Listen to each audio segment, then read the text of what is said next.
in our national constitution. And when employer is not responding to the workers' needs in a programmed manner or procedural manner, workers are always left with no alternative other than going on strike. I personally, as Secretary General of Kotu, I tried to call the then minister, Honorable Murkomen, before when this thing started, with a view of trying to educate him or to advise him to meet the workers and explicitly explain this Adani issue to workers. Our ministers are arrogant. They don't take telephones. If they are taking telephones, they are taking telephones from businessmen or employers, and they disregard workers' calls. This is very dangerous. This is what has brought all about what is happening here now. But we are prepared. We are now leaving for a meeting, and we will be reporting back. But strikes in the airports or in any other enterprises are always there. Some few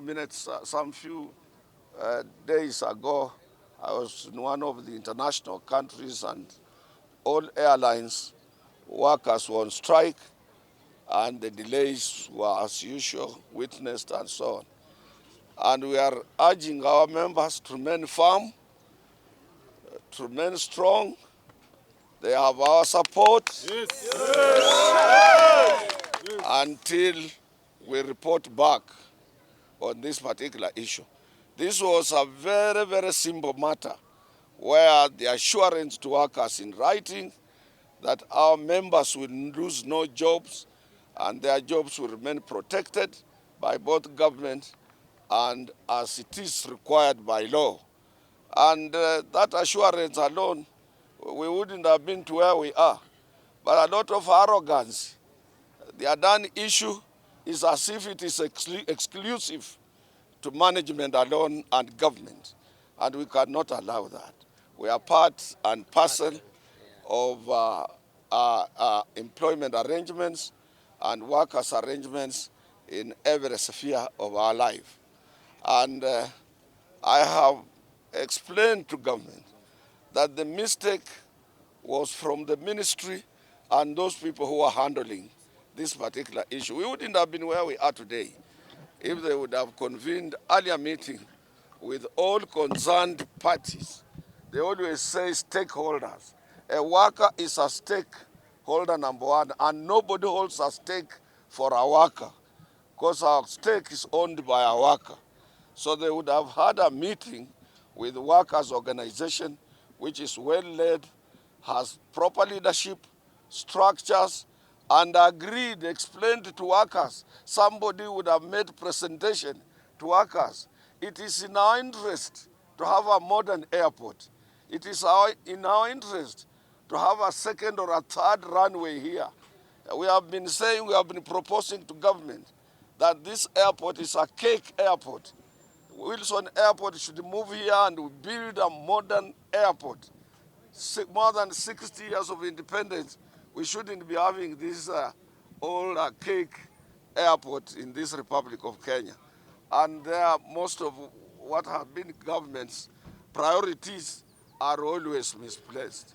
We are going for a meeting, and I want workers to remain firm.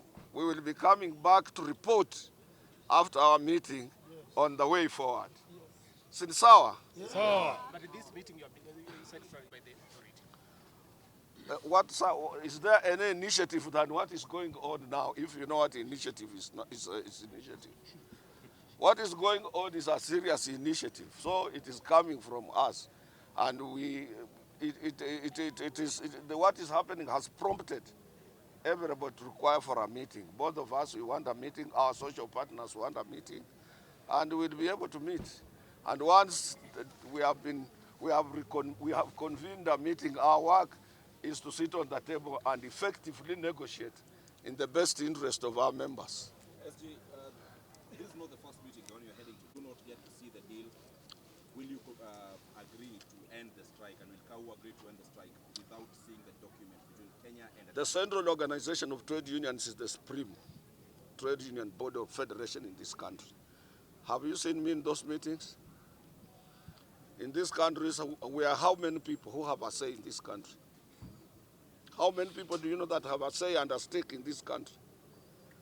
One representing workers, the other one representing opposition, and the one representing government. We are the people who matter in this Republic of Kenya.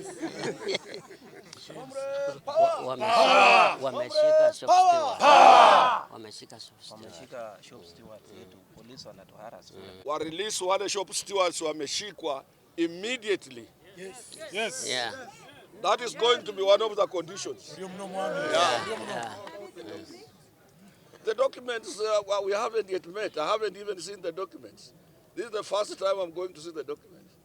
And the meetings you are talking about, I have never attended any. Because I always attend on invitation. Now court is invited officially. Will you take anything short of the Adani document? It is give and take basis. Our negotiations was always based on give and take. That is what is all about dialogue. So you just wait for the report and the results, and I will read it here.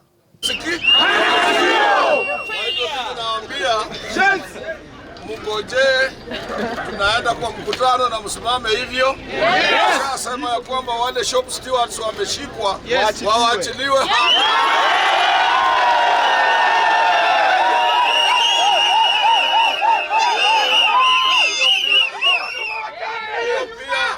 It's part of our conditions. Kwa hii mambo ambayo tunaenda juu yake. Na tunasema pale na press saa hii mambo ingelikuwa rahisi sana kama wangeliita chama waelezee mapema. Lakini mawaziri wetu ni watu bure sana.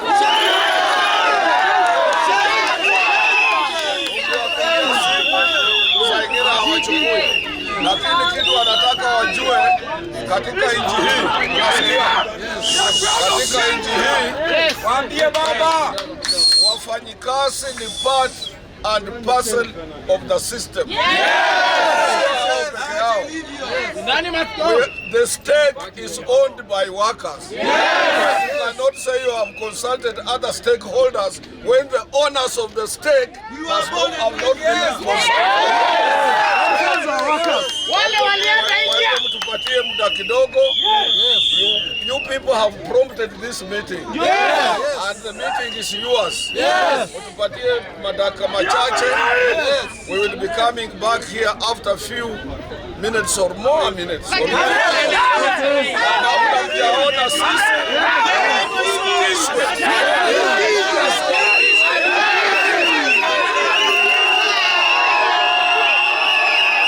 More Radio 88.2 FM. We are in charge.